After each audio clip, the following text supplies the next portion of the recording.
சுடுகாடாக மாறிக்கொண்டு வருகிறது நம் இந்திய நாடு. இது எதற்கு சொல்றேன்னா, இன்னைக்கு மனித மிருகங்களை தப்பித்து விடுகிறது நம் சட்டத்தின் ஓட்டைகள். இந்த ஓட்டைகளால் தான் இன்னைக்கு மனித மிருகங்கள் வேட்டையாடி கொண்டிருக்கிறது நம் இந்திய நாட்டில். இப்படித்தான் இப்போது நடந்து கொண்டிருக்கிறது.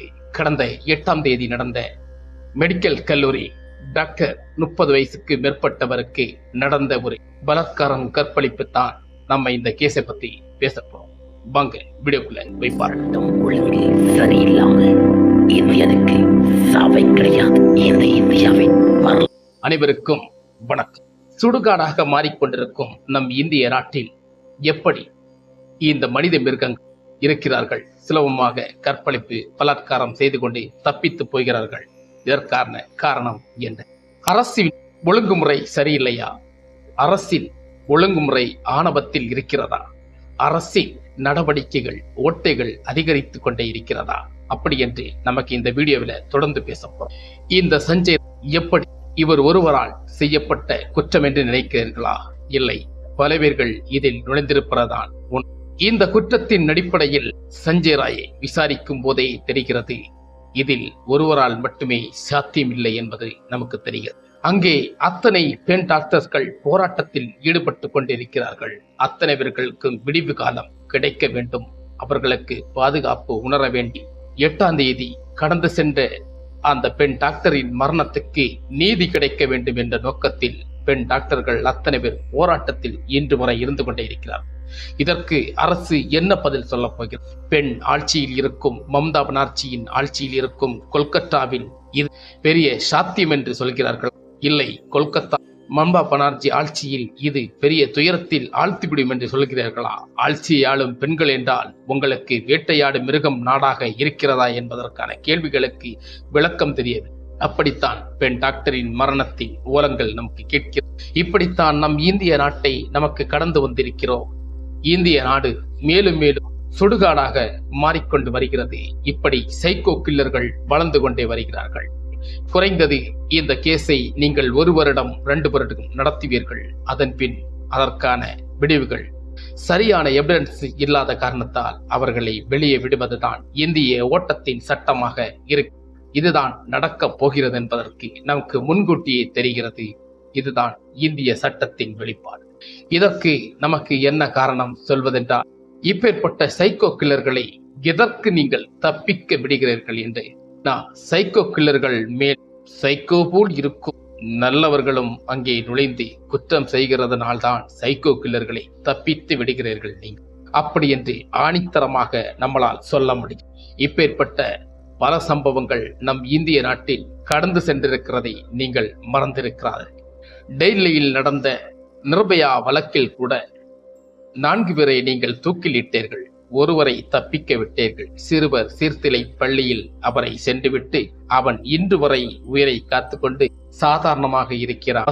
ஓடிய பஸ்ஸில் கொண்ட அந்த பெண்ணை அதை சொல்வதற்கு நம் வாய் கூசு கொண்டே இருக்கிறது. அப்படி செஞ்சவன் இன்னைக்கும் கூட உயிரோடு இருந்து கொண்டிருக்கிறார். நிர்பயா வழக்கை போல் இந்த வழக்கை நமக்கு சந்திக்க வேண்டும். நம் நாட்டில் அநீதிகளும் அக்கிரங்களும் இதுபோல் நடந்து வெவ்வேறாக இருந்து கொண்டே இருக்கிறது. இதற்கான முடிவுகளும் தொடக்கங்களும் நமக்கு இன்றும் கிடைக்கவில்லையா என்பதற்கான முன்னெச்சரிக்கை நமக்கு தெரிகிறது. இப்படித்தான் பெண் டாக்டருக்கு நடந்திருக்கிறது. கடந்த 8ஆம் தேதி பேசும்போதே கண்ணீரும் கவலைகளும் நம் உள்ளங்கள் இயங்குகிறது. அந்த அளவுக்கு அவருடைய மரணம். இந்த பெண்ணுக்கு, இந்த பெண் டாக்டருக்கு நமக்கு நீதி கிடைக்க வேண்டும். நம் சமுதாயத்தில், நம் இந்திய நாட்டில் இப்படி பல பெண்கள் பாதிக்கப்படுகிறார்கள். பல துயரங்கள் நம் காதில் கேட்டுக்கொண்டே இருக்கிறது. இவர்களை நீங்கள் எதற்காக தப்பித்து விடுகிறீர்கள், தப்பிக்க விடுகிறீர்கள்? நாடு என்னைக்குத்தான் ஓட்டை இல்லாமல் வரப்போகிறது? நாடு என்னைக்குத்தான் உருப்பட போகிறது என்பதற்கான கேள்விகள், பல கேள்விகள் எழுந்துள்ளது. இந்த அரசு எப்படி செயல்பட்டு கொண்டிருக்கிறது என்பது நமக்கு தெரியாமல் இல்லை. இப்பேற்பட்ட தவறுகள் பெண் டாக்டர் ஒருவர் அல்ல, அந்த கொல்கத்தாவில் மருத்துவக் கல்லூரியில் மட்டுமல்ல, வெவ்வேறான ஹாஸ்பிட்டலில் பெண் டாக்டர்களுக்கு பாதுகாப்பு இல்லை என்று போராட்டங்கள் நடந்து கொண்டிருக்கிறது. அத்தனை பேர்களுக்கும் பாதுகாப்பு இல்லை. அப்படி என்று இங்கே நடக்கிறது. சில பேர்கள் சைக்கோ கில்லர்களை கூட வைத்துக் கொண்டு அரசு அதிகாரிகளும் தவறான நடவடிக்கைகள் எடுத்துக்கொண்டு இருப்பதை நமக்கு இந்த கேஸ் மூலமாக தெரிய வருகிறது. காவல்துறைகள் சீர்கட்டு சீர்குலைந்திருக்க, காவல்துறைகள் நல்ல வழி தேடி செல்வதில்லை. காவல்துறைகள் பண ஆசை பிடித்து, மோகவெறி பிடித்து இப்பேற்பட்ட தவறுகளை செய்து கொண்டு வருகிறது. இதைத்தான் நமக்கு இந்த வீடியோவில் சுட்டிக்காட்டு சொல்கிறது. இதை போன்ற நிர்பயா வழக்கு போல் இந்த வழக்கை நமக்கு சந்திக்க வேண்டும். இல்லை என்றால் மேலும் இது போன்ற 1008 தவறுகள் நம் நாட்டில் நடப்பதற்கு அஞ்சப்படுவதற்கு இல்லை. இங்கே ஓலம் கேட்கும் வரை இது போன்ற மரணங்கள் நம் கண்முன்னே நிகழ்த்தி கொண்டே இருப்பது என்பதை நான் உங்களுக்கு சொல்கிறேன். இதை போன்றுதான் கல்கத்தாவில் இப்போது நடந்த அந்த சம்பவத்தின் வெளிப்பாடு எத்தனை பேர் என்று பலரும் இருக்கிறார்கள் என்று நம்முடைய சுயரூபங்கள் அங்கே சொல்லப்படுகிறது. அதை ஆழ்ந்த இரக்கத்தோடு நான் உங்களுக்கு சொல்கிறேன். இந்த பெண் டாக்டருக்கு நமக்கு நீதி வேண்டும், நீதி கிடைக்க வேண்டும். அவருக்காக அங்கே எத்தனை டாக்டர்ஸ்கள் உண்ணாவிரதம் இருக்கிறார்கள். அவர்கள் 1 மணி நேரம் 2 மணி நேரம் உண்ணாவிரதம் இருக்க தொடங்கினாலோ இருந்தால் பல உயிர்கள் அங்கே போராடி கொண்டும் இருப்பதை நமக்கு மறந்துவிடக் கூடாது. இதை இப்படியே விட்டுவிடக்கூடாது.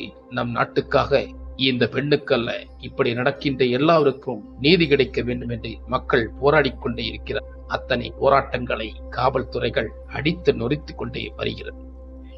இதை நொறுக்குவது எத்தனை காலம் வரை நீங்கள் நீடித்து இருக்கிறீர்கள் என்ற எண்ணங்கள் நமக்கு தோன்றுகிறது. இதை சும்மா விடக்கூடாது. சங்கிலி கொண்டு இவர்களை வேட்டையாட வேண்டும். நம் நாடு சீர்குலைந்து சின்ன பின்னமாகிக் கொண்டே இருக்கிறது. நாடு குறைந்தபட்சம் சுடுகாடாக மாறிக்கொண்டே வருகிறது. இங்கு மனித மிருகங்கள் வேட்டையாடி கொண்டிருக்கிறார்கள். அவர்களை நமக்கு கண்டித்து மட்டுமல்ல, அவர்கள் உயிரையும் பறிக்க இந்த சட்டம் முன்வர வேண்டும். அரசு சொல்வது போல் இல்லை. மேல்நாட்டு அரசுகள் என்ன நடவடிக்கை எடுக்கிறார்கள் என்பதை பார்த்து பழகுங்கள். அரபு நாடுகள் என்ன சட்டங்களை கொண்டு வருகிறார்கள் என்பதை நீங்கள் தேட்டுங்கள். நம் சட்டத்தின் கீழ் பார்த்தா ஒரு நிரபராதி தண்டிக்க கூடாது என்பதற்காகத்தான் நமக்கு சொல்கிறோம். இங்கே ஒரு நிரபராதி தண்டிக்க கூடாது என்பதற்காக சொல்கிறோம். இங்கே குற்றம் செய்தவர்கள் தண்டிக்கப்படுவதில்லை, நிரபராதி தண்டிக்கப்படுகிறார் என்பதை உங்களுக்கு கடந்த தூத்துக்குடியில் நடந்த சில சம்பவங்கள் உங்களுக்கு நினைவுபடுத்தும். பெல்கிய இப்படிப்பட்ட அப்பனும் மகனை கொன்ற காவல்துறைகளும் நம் நாட்டில் இருக்கு. இந்த மாதிரி கேசுகள் எங்கே சென்று முடியப் போகிறது என்பதற்கான விளக்கங்களும் நமக்கு இன்னும் புரியாத புதிராக நம் சட்டம் ஓட்டையில் தான் இருக்கிறது என்பதை மீண்டும் உங்களுக்கு தெளிவுபடுத்துகிறோம். மக்கள் உஷாராக இருங்கள், பெண்களும் உஷாராக இருங்கள். நம் நாடு இப்படித்தான் சந்தித்துக் கொண்டிருக்கிறது. இப்பேற்பட்ட மனித மிருகங்களை நம் நாட்டில் விட்டு வேட்டையாட விட்டுக் கொண்டே இருப்பார்கள். அவர்களை வைத்து மற்றவர்களும் வேட்டையாடுகிறார்கள் என்பது நமக்கு தெரிகிறது. இது சைக்கோ கிரலார் மட்டுமே இல்லை, இதற்கு பின் இருக்கிறது தொடர் கதைகள், மர்ம மனிதர்கள். அவர்கள் வெளியில் வர வேண்டும். ரிப்போர்ட்டர்கள் நமக்கு ஆழ்ந்த இரக்கங்களை சொல்லிக்கொண்டே வருகிறது. பல பல கேஸ் திருப்பங்களை நமக்கு கண்முன்னே கொடுக்கிறது, அதிர்ச்சியும் கொடுக்கிறது. இதை கண்டு உணருங்கள். இதை பார்த்து நமக்கு என்ன செய்ய போகிறோம் என்பதற்கான ஆதாயங்களை நமக்கு தோண்ட வேண்டும். இவர்களை சும்மா விடக்கூடாது. இது ஒருத்தனால் மட்டுமல்ல, இதற்கு பின் பல பேர்கள் இருப்பதை என்பதை இந்த கேஸ் மூலமாக தெரியப்படுத்தும். போக போக தெரிய வரும் இந்த கேஸ் எந்த அளவுக்கு சஸ்பென்ஸ்களை கொடுக்கிறது என்பதற்கான முன்னேற்றம். கொல்கத்தாவில் நடந்த அந்த பெண்ணுக்கு, அந்த பெண் டாக்டருக்கு நடந்த கொடுமைக்கு நமக்கு ஆழ்ந்த இரங்கலை சொல்லித்தான் ஆக வேண்டும். ஆனால் இது போன்ற மரணங்கள் நம் நாட்டில் சகஜமாக நடந்து கொண்டே இருக்கிறதே என்பதற்கான விளக்கங்கள் நம் கண்ணை அடைக்கி கண்ணில் கண்ணீர் துளிகளோடு நமக்கு வீசிக்கொண்டு இருக்கிறோம். நம் நாடு எப்படித்தான் இருக்க போகிறது, எப்படித்தான் வரப்போகிறது? எத்தனை கேசுகளை நீங்கள் இப்படியே மூடி மறைக்கிறீர்கள்? எத்தனை ஸ்ரீமதிகளை இங்கே கொல்லப் போகிறீர்கள்? எத்தனை நிர்பயா வழக்குகளை இங்கே சீர்குலைத்து சின்ன பின்னம் ஆக்கப் போகிறீர்கள்? நிர்பயா வழக்கில் 4 பேர் தண்டனை அனுபவித்தார்கள். ஒருவனை தப்பிக்க விட்டீர்களே, அவன் பின்னால் ஒரு சைக்கோ கில்லராக மாறுவான் என்பதற்கு இல்லையா? சிறுவர் சீர்திரை பள்ளியில் சேர வேண்டும், சட்டம் சிறுவரையும் காப்பாற்ற வேண்டும் என்ற முன்னெச்சரிக்கை வைத்திருக்கிறீர்களே. குற்றம் செய்தவர்களை நீங்கள் தண்டிக்கப்பட வேண்டும். அதற்கான ஆதாயம் இல்லை என்று அவர்களை காப்பாற்றி விடுகிறீர்களே. இதுதான் நாளடைவில் நமக்கு பல பெண்களை இந்த இந்திய நாட்டில் அவமானத்துக்குரியாக இருக்கிறது. இதை நம் நாட்டு அரசுக்கு அவமானத்துக்கெடுவாக இருக்கிறது என்பதை நான் உங்களுக்கு நினைவூட்டி சொல்கிறேன். இது நம் அரசுக்கு அல்ல, நம் இந்திய நாட்டுக்கு ஒரு பெரும் அவமானத்தை ஏற்படுத்தி இருக்கிறது. கொல்கத்தாவில் நடந்த மருத்துவக் கல்லூரி டாக்டருக்கு நடந்த கொடுமை இந்திய நாட்டுக்கு பெரும் அவமானம். உணருங்கள், இது போன்ற சம்பவங்கள் நாங்கள் சொல்லிக் கொண்டுதான் இருக்கிறோம், மீண்டும் நடக்க கூடாது என்பதற்கு. ஆனால் மீண்டும் நடந்து கொண்டே இருக்கிறது. எப்படித்தான் இந்த உலகம் மாறப்போகிறது, எப்படித்தான் நம் நாடு மாறப்போகிறது, எப்படித்தான் நம் சமுதாயம் சமூகம் இருக்க போகிறது என்பதற்கான விளக்கங்கள் நம் இந்திய நாட்டில் இல்லை. சொல்லும் போதே மனசு வலிக்குதுங்க.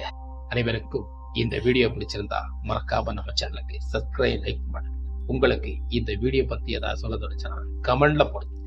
அனைவருக்கும் வணக்கம்.